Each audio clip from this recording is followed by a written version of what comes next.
A continuación vamos a hablar por qué algunas empresas suspenden los trabajos o servicios de SEO que están haciendo, ¿no? Esto es algo común, ya sea que la empresa decida ejecutar, digamos, un plan de SEO y al cabo de un tiempo lo suspende internamente o contrata, digamos, una agencia externa, un profesional externo, lleva ese servicio y de repente lo suspende, ¿no?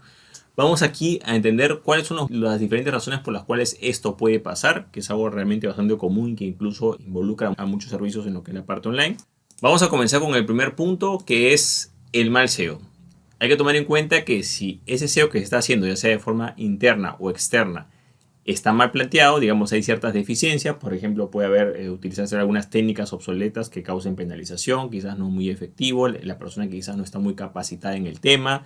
Por supuesto que eso va a dar malos resultados y lo que va a hacer es que la empresa paralice esas funciones o suspenda, digamos, lo que es el trabajo que está haciendo de manera externa, ¿no? Entonces, si ese SEO está mal hecho, generalmente se va a suspender. Pero aquí lo curioso, digamos, de este caso es que muchas personas piensan que ese es el principal motivo y en realidad no es, porque el mal SEO solamente es uno de muchos motivos. En muchos casos el SEO puede estar muy bien, pero pueden haber otros motivos que quizás no están muy relacionados al trabajo, sino con otros factores que vamos a ver más adelante, ¿no? Bueno, entonces tenemos claro que el primer punto es un mal SEO trae malos resultados y eso va a hacer que el servicio se suspenda. Yo creo que eso está de más decirlo, pero igual quería aclararlo para que quede claro este punto, ¿no? Otro motivo por el cual se suspende este tipo de servicios o trabajos es cuando hay indicadores poco claros.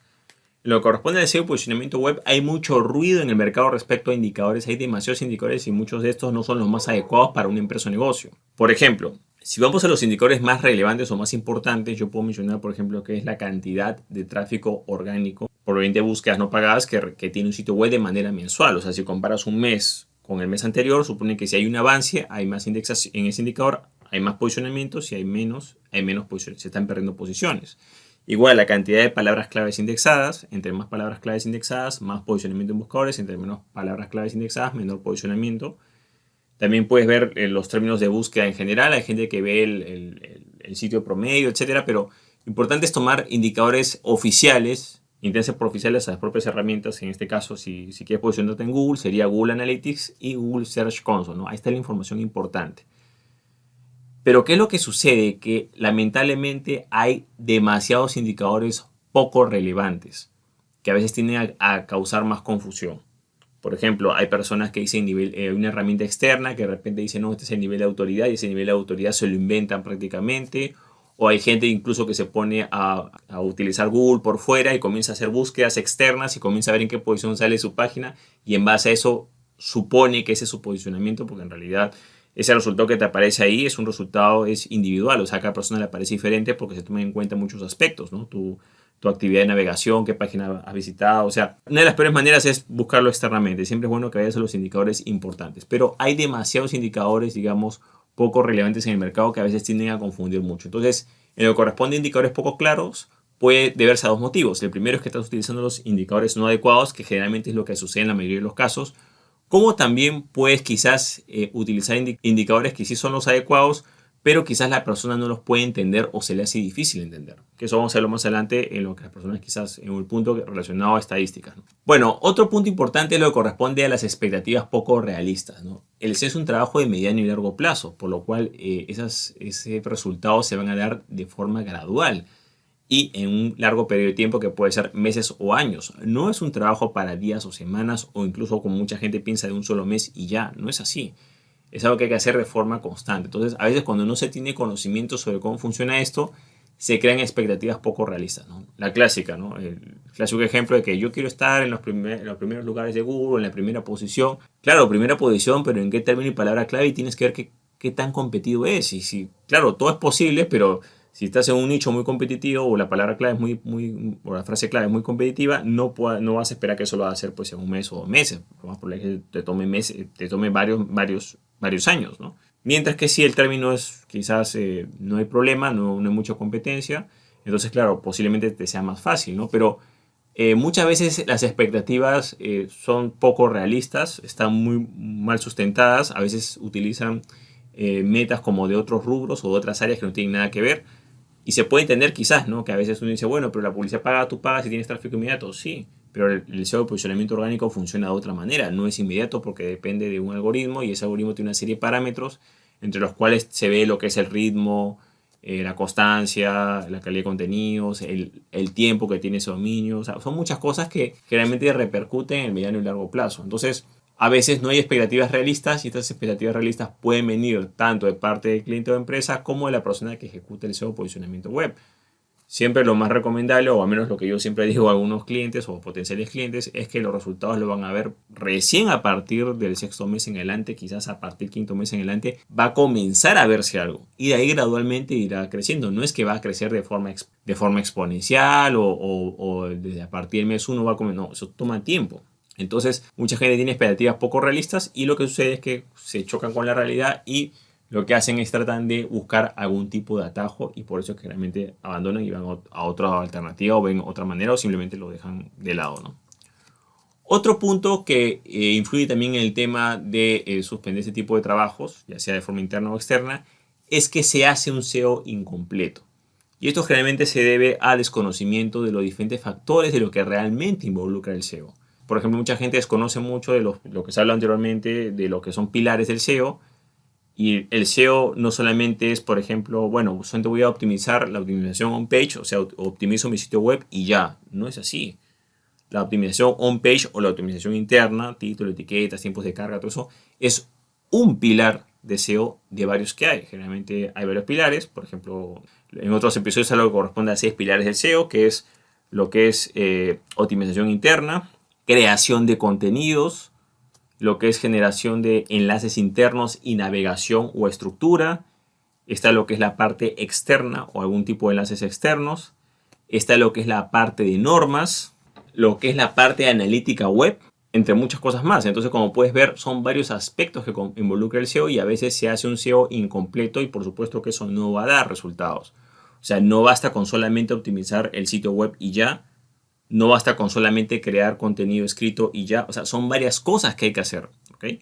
Entonces, cuando no se entienden esos pilares, hay esos resultados, digamos que no son los adecuados y se tiene esa decepción y dice, bueno, pues no funciona, pero en realidad no es que no funcione, o quizás está haciendo un buen SEO, pero ese SEO no se está viendo todas las áreas, ¿no? Entonces, a veces todo hace simplemente por un tema de reducción de costes, ¿no? Dice, bueno, no puedo contratar un SEO, pero bueno, yo contrato un escritor y ese escritor pues optimiza un poco ahí SEO y ya está. No, no es suficiente. O yo contrato a una persona que me optimice el sitio web y eso se tiene que posicionar y tampoco eso es adecuado. Ahora hay que tomar en cuenta que generalmente el concepto de SEO incompleto o el SEO, digamos, mal enfocado se ve a mucha publicidad, digamos, que a veces no es muy ética, ¿no? Por ejemplo, y lo voy a mencionar, hay muchos servicios de hosting que cuando comienzan a hablar de hosting, alojamiento web en nuestro servidor, hablan de la parte de SEO como que fuera apretar un botón y ya. Dicen, o sea, voy a repetir lo que siempre dicen muchos de ese tipo de publicidad que dice, bueno, y con nuestro servidor y con nuestro plugin de SEO, nuestro botón de SEO, posiciona tu sitio web en los primeros lugares. O sea, eso es totalmente falso. O sea, porque podrías quizás tomarlo como una parte de optimización on-page, pero eso no es suficiente para que un sitio se posicione en primeros lugares. Y no hay que confundir posicionarse en primeros lugares por una marca o por una palabra creada nueva que no existe, por supuesto que vas a aparecer porque no existe ese término, a posicionarse por términos competitivos o que realmente sean relevantes para tu empresa o negocio en general. Entonces, ¿qué es lo que sucede? Que muchas veces se vende esa idea de que el SEO es algo on-page, algo que hay que hacer, o por ejemplo pasa en los artículos, ¿no? Miren, necesito posicionarme, voy a crear unos 4 artículos largos y ya está. Y no es así, o sea, a lo que es contenidos escritos, tienes que crearlos de forma constante en un largo periodo de tiempo. O sea, tienes que tener un ritmo de publicación. Por ejemplo, yo considero que el ritmo de publicación mínimo serían 2 artículos por semana en adelante por un periodo de varios meses o años para que realmente puedas tener ese posicionamiento. Entonces, hay muchas ideas referentes a lo que es el SEO incompleto que la gente no es consciente de eso. Y en realidad, claro, si estás haciendo una tarea incompleta, lo más probable es que eso no te vaya a dar resultados como tal. Bueno, vamos con otro punto que corresponde a no estar familiarizado con las estadísticas, ¿no? Como dije anteriormente, en lo que es la parte de indicadores claros o poco claros, existía la posibilidad de que esos indicadores sean los adecuados. O sea, por ejemplo, vamos a suponer de que realmente, digamos, es un CEO o una empresa o la persona está haciendo bien su trabajo y los indicadores están claros. O sea, digamos que es, bueno, vamos a trabajar con lo que es la cantidad de tráfico orgánico, la cantidad de palabras claves indexadas, vamos a analizar ciertas palabras claves según Google Search Console o Google Analytics. Pero, ¿qué es lo que pasa aquí? Si el cliente o la persona que va a supervisar ese trabajo, que va a verlo, no le gusta mucho los números o las estadísticas, ahí va a haber un problema. Porque quizá la persona, claro, puede tener otro tipo de habilidades, pero quizás no está mucho con las estadísticas y no les va a prestar mucha importancia o le va a aburrir simplemente, ¿no? Entonces, en muchos casos, si la persona que supervisa o que recibe ese servicio o que tiene que evaluar la permanencia de servicio no está muy familiarizado con lo que es estadísticas y números, claro, lo más probable es que no le va a hacer mucha gracia a eso y quizás o no va a entender muy bien la información y quizás va a dejar en lo que corresponde el trabajo, ¿no?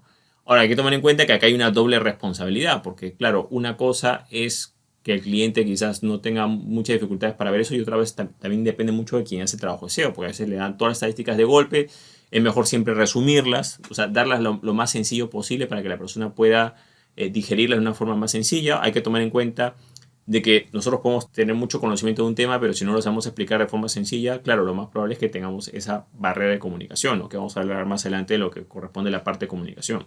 Pero aquí vamos a enfocarnos específicamente de que si el receptor del servicio o quien evalúa el servicio no está muy familiarizado con las estadísticas, ojo, así estas se presenten bien, generalmente va a tender a, digamos, no tomarlas mucho en cuenta, ¿no? Lo cual puede terminar repercutiendo en la cancelación de ese servicio o de ese trabajo. Otro punto es pensar que el SEO es un derecho y también el punto de que el SEO es algo que es para siempre, ¿no? Entonces, ¿qué sucede acá, por ejemplo? ¿No? Esto generalmente ocurre en muchas empresas que representan marcas, ¿no? Que tienen una marca muy conocida y dicen, bueno, pero ¿por qué yo no salgo primero si y esta empresa que no es la dueña de la marca o que, digamos, no es autorizada aparece primero y yo no aparezco primero? Claro, es que el SEO no es una lista, el Google no es una lista de empresas, es una lista de búsquedas. Y esas búsquedas, cada sitio web hace sus propios méritos para salir. Ok, tú puedes ser dueño de la marca, pero si tú no desarrollas contenido escrito sobre tu marca, lo más probable es que no te vayas a posicionar y se va a posicionar otra persona que sí habló sobre tu marca. Ten en cuenta que lo que está posicionando no es la empresa, sino es el contenido. Por eso es que se crean contenidos escritos para ser una puerta de entrada hacia lo que corresponde a lo que es el SEO como tal. Entonces hay que tomar en cuenta de que el SEO no es algo que es un derecho, que no, simplemente es un motor de búsqueda y ese motor de búsqueda tiene una serie de parámetros y de acuerdo al parámetro que tenga decidirá si un contenido es relevante o no, si debe ir más arriba o más abajo, si sube o baja posiciones. Entonces no es un derecho, sino es una competencia en realidad en lo que es el SEO y posicionamiento web y hay mucha gente que no entiende eso. Ahora, mucha gente piensa que lo que es el trabajo de SEO se hace y eso queda para siempre y no es así. O sea, el trabajo de SEO se va a mantener mientras se trabaje. Si dejas el trabajo de SEO, gradualmente se van a comenzar a perder posiciones. ¿Por qué? Por la libre competencia, porque hay otras personas que están trabajando lo que es la parte de SEO, entonces nos van a superar. Entonces, el SEO no es algo estático y no es un derecho como tal, sino que es un medio competitivo y es un medio que es dinámico, ¿no? Que más que todo es de mérito como tal. Pero ese mérito viene por el trabajo que se hace y no por lo que uno cree que, bueno, yo soy el dueño del nombre, el dueño de la marca del nombre y yo tengo que salir primero. No es así, ¿no? No funciona de esa manera. Otro punto que hay que tomar en cuenta es que muchas veces algunas empresas piensan en el corto plazo, ¿no?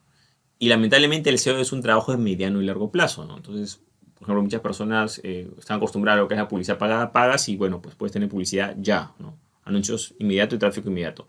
Pero el SEO es diferente, es algo que está hecho en el mediano y largo plazo porque se toman en cuenta muchos factores, como por ejemplo el ritmo de publicación, el tiempo que has estado haciendo esas publicaciones, digamos la antigüedad del dominio. O sea, hay más de 200 factores que toman en cuenta el posicionamiento, pero muchos factores tienen que ver con la trayectoria, el historial.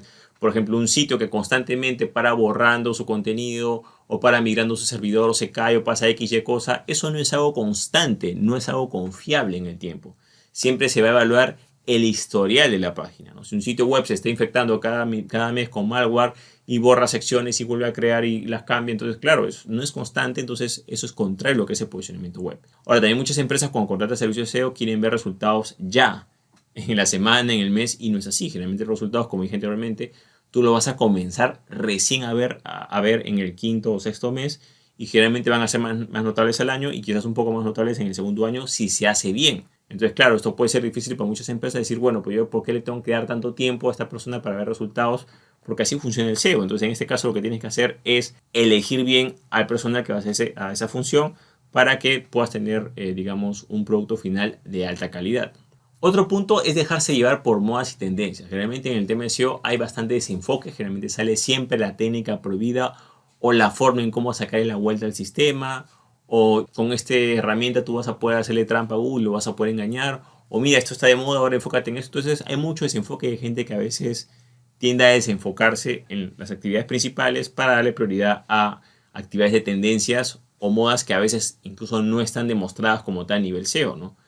Por ejemplo, algunos ejemplos que puede pasar respecto a ese tema es, por ejemplo, lo que pasó hace más de 10 años con lo que corresponde a la creación de enlaces externos colocando las mismas palabras claves hacia el mismo URL. Claro, eso funcionaba un tiempo, mucha gente comenzó a hacerlo y de repente cambió el algoritmo y eso desapareció. Incluso todos los sitios que habían hecho fueron penalizados. Y eso simplemente fue porque la gente comenzó a dejarse llevar por una moda. Y esa moda era que había una técnica, lo que correspondía a SEO, que sí posicionaba, pero se convirtió en obsoleta y llegaron a la penalización. Y en ese caso, mucha gente en esa época dejó de crear contenidos, dejó de optimizar la web y se centró más que todo en la creación de enlaces, y el grueso era la creación de enlaces externos en vez de hacer otros trabajos que hubieran sido más importantes. Por ejemplo, en el presente está pasando mucho esto con lo que son los contenidos creados por inteligencia artificial. La gente de repente comienza a dejar labores de SEO importantes y comienza a crear contenidos quizás de baja calidad creados con inteligencia artificial. ¿Por qué? Porque es la moda. Entonces descuida otras labores de SEO. Entonces, ¿qué pasa? Que quizás le funciona un tiempo, al cabo de un tiempo viene la actualización,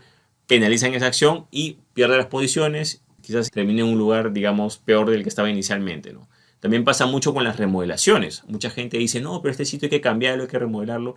Hacer una remodelación o una migración de un sitio web es algo bastante delicado, ya que tienes que hacerlo con mucho cuidado y criterio SEO porque puedes perder posiciones. Si tu sitio se ha posicionado, ciertas secciones se han posicionado por ciertos URLs y cierto contenido en esa página, si ese contenido desaparece, esa posición la pierdes para siempre. No es que esa posición es un derecho, te la ganaste, no. Entonces es importante que en lo que es SEO y posicionamiento web no te dejes llevar mucho por la moda o tendencia. Generalmente las páginas o empresas que tienen sus sitios web posicionados es porque han tenido una estrategia de mediano y largo plazo. No se han dejado mucho abaratar por esas modas o tendencias. Que puedes probar algunas, sí, pero sin descuidar tus actividades principales que te van a dar ese posicionamiento, sobre todo cuando se trabaja en el mediano y largo plazo.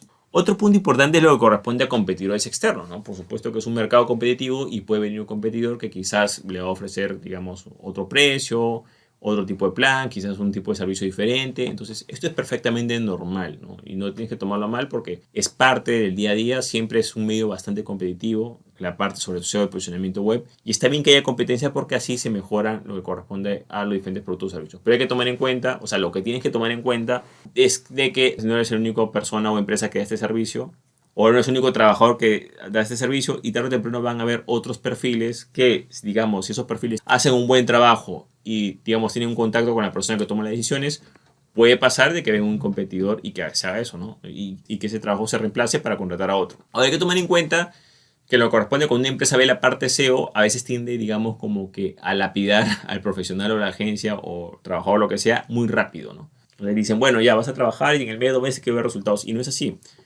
Realmente yo recomiendo que si alguien va a trabajar con lo que corresponde a lo que es el posicionamiento web, primero que seleccione bien a la persona, empresa o persona que va a hacer el trabajo, que dé un tiempo razonable. Por ejemplo, si lo que es publicidad paga online, un tiempo razonable puede ser, pues, no sé, pues 3 meses o 6 meses. En lo que es SEO estamos hablando por lo menos de un año para poder, digamos, evaluar de forma objetiva. Entonces muchas personas o muchos dueños de empresas y negocios pueden decir, bueno, pero no puedes esperar un año. Bueno, pues pero tienes que escoger bien del comienzo. Si tú escoges bien del comienzo no va a haber ningún problema.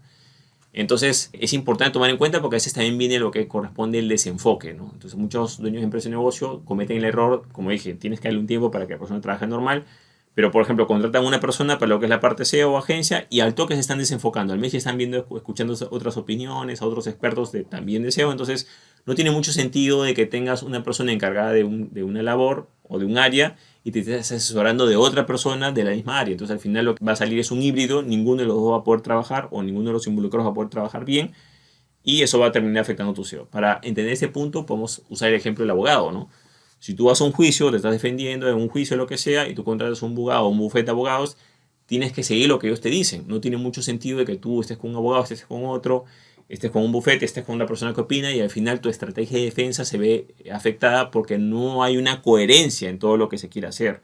Y al final no vas a terminar haciendo ni lo uno ni lo otro. Tu defensa en este caso va a ser totalmente deficiente porque no está unificada y no está planeada de forma conjunta. Entonces es importante que, así como contratas a un abogado, que le des el tiempo para que pueda demostrar su trabajo, de la misma manera si contratas a un trabajador o digamos, contratar los servicios de una agencia externa o un consultor externo, le des tiempo para que se pueda ver ese trabajo. Otro punto que puede hacer que se suspendan los servicios de trabajo de SEO es la incompatibilidad de caracteres. O sea, quizás el profesional de SEO es el adecuado, la persona a cargo de la empresa está bien, todo perfecto, pero digamos que la forma de ser de ambas personas, digamos, no es compatible, ¿no? Por ejemplo, Claros ejemplos bastante sencillos. Puede ser, por ejemplo, que la persona sea demasiado analítica o muy tirado a los números y la otra persona sea un poco con un perfil diferente, ¿no? No le gusta tanto los números, se comunica de otra manera o no es muy afín a los números, o una persona quizás sea muy introvertida y otra muy extrovertida, otra persona quizás le gusta conversar o quiere que le contesten todo el momento, la otra persona se toma sus tiempos. O sea, la incompatibilidad de caracteres es demasiado diversa. O sea, realmente acá no hay ningún criterio, porque simplemente si no se congenia como tal, no va a funcionar la relación en el largo plazo. Sin embargo, se pueden crear, digamos, ciertos espacios o ciertas normas para que esa convivencia, digamos, o esa relación pueda mejorar a pesar de haber diferencias en la personalidad de cada individuo. Pero digamos que sí, este es un factor que puede afectar mucho. Y aquí, por supuesto, va a entrar a jugar lo que es la paciencia y la capacidad de adaptación que puede tener la persona que está brindando el servicio. Acá yo también tengo que confesar que también en un momento he tenido ese problema. A veces me ha costado, digamos, comunicarme con alguna persona que quizás no es muy afín a lo que es la parte de números o no le gusta mucho lo que es la parte de números. A veces es difícil, digamos, poder comunicarse de esa manera. Hay que tener paciencia y hay que adaptarse, no queda otra. Pero lo importante, lo que sí me ha servido en este aspecto es crear, como digo, esos espacios o esas normas claras para poder, digamos, comunicarse como tal, ¿no? Y aquí viene la parte que es muy importante, que son las fallas en la comunicación. Por ejemplo, debido a los diferentes medios que hay, ya sea de parte presencial, videoconferencias, audio, chat, videos o los canales que se utilicen, pueden generar ciertas fallas en la comunicación. ¿Qué es lo que más o menos a mí me ha funcionado en este aspecto? Me ha funcionado bastante predefinir el canal de comunicación y una ventana de horarios para comunicarse en lo que es tiempo real. Por ejemplo, a mí, digamos, de lunes a viernes, durante 4 horas al día o 5 horas al día, en este horario, por este canal de comunicación, podemos conversar en tiempo real, no hay problema, ¿no? Fuera de ese horario, ya no, o sea, digamos que sí, pero te voy a responder el siguiente, ¿no? Entonces, eso ayuda a poner ciertos límites porque, claro, hay personas que de repente te escriben por WhatsApp a las 12 de la noche, a las 2 de la mañana, me esperan que le respondas. O, por ejemplo, también puede ser de que hay personas que, por ejemplo, les gusta comunicarse por email, quieren que los emails se lo respondan rápido. Hay gente que quiere reunirse presencialmente, hay gente que quiere llamarte por teléfono. O sea, la gente es generalmente visual, sensorial, auditiva, y a veces cuando hay esas diferencias, claro, es más difícil comunicarse, y también está lo que es la parte de las habilidades de comunicación que tiene cada persona, ¿no? Entonces, en este caso, por ejemplo, este es un punto en el cual yo también trato de mejorar cada vez más. Generalmente siempre recibo feedback o retroalimentación de algunos clientes que me dicen, mira, ¿qué? Pues esto se puede mejorar. Lo importante es que en este aspecto siempre uno puede ir mejorando, ¿ok? Por ejemplo, algo que ayuda bastante es que por lo menos una vez al mes te puedas reunir para analizar las estadísticas de manera conjunta con la persona involucrada o que va a supervisar el proyecto, tema, etcétera, ¿no? A veces irte al extremo de hacer una reunión menos frecuente, quizás una vez cada 2 meses, una vez cada 3 meses, claro, se pierde ese contacto.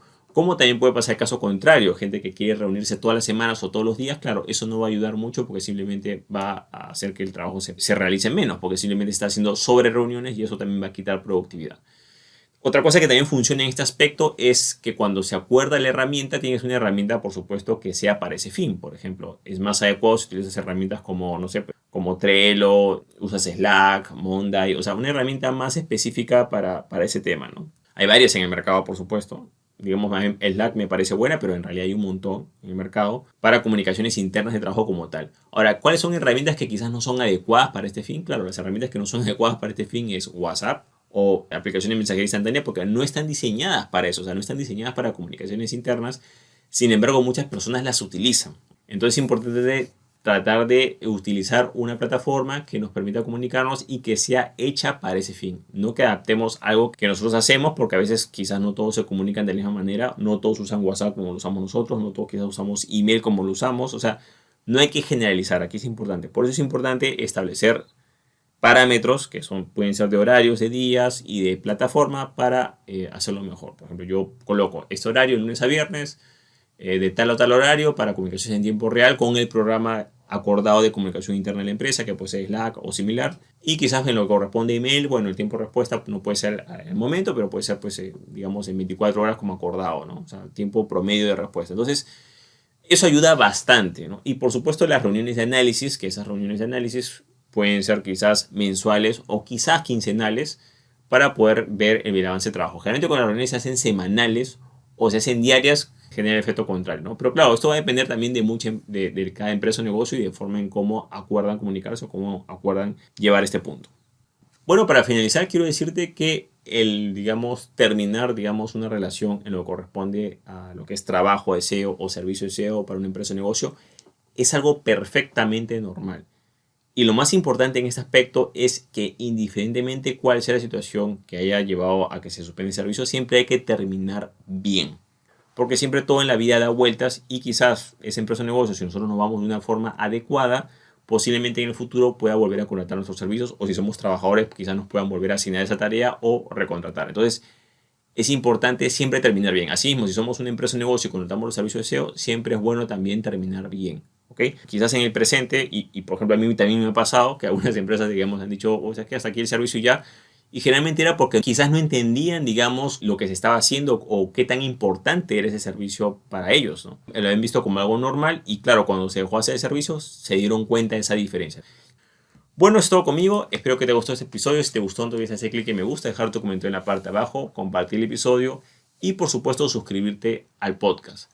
Así, si deseas saber más sobre lo que es SEO y posicionamiento web, te comento que tengo un curso de videos en el cual profundizo este tema. Si deseas más información sobre este curso, ya sea el programa mismo o los testimonios de los alumnos, puedes visitar el link que es en la parte de abajo, que es josemorenojimenez.com/curso-SEO.